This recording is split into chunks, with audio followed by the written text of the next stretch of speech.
So why do we do this deeper work of maintaining a connection between meaning and purpose and your heart and your spiritual energy? Why go this deep? Why not just punch the clock and come home and take your paycheck? Let me tell you a story. A couple of years ago, with my wife Sherry, we saw in the community calendar that there was going to be a pub crawl.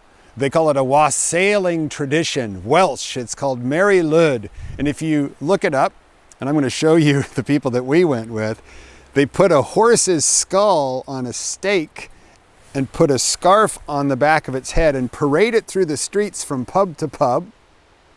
And at this night, it was in Tacoma in a drizzling northwestern rain.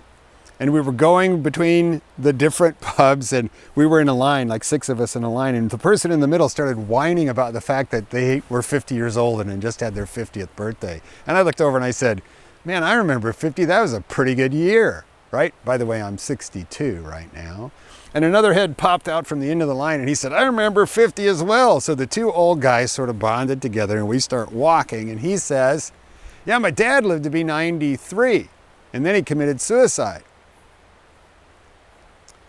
And I stopped and I said, oh, that sounds horrible. And he said, no, it was wonderful. And he told me a story of his parents, who were Dutch, lived in Holland, and they were married for over 60 years before his mom died. And in their older years, they had mismatched disabilities. She lost her ability to walk and use her arms. He lost his ability to see. So together as a couple, she was the eyes and he was the brawn. And they functioned like that for years before she died, leaving him alone and without his sight. And he lived alone like that for several years before he told his children that he was going to take advantage of assisted suicide, which is available in the Netherlands. And he actually created a ceremony with them.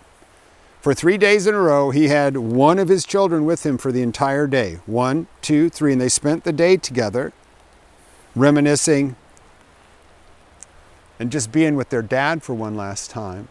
And then on the 4th day, he brought them all together for a brief little ceremony. He took the pills and he laid down.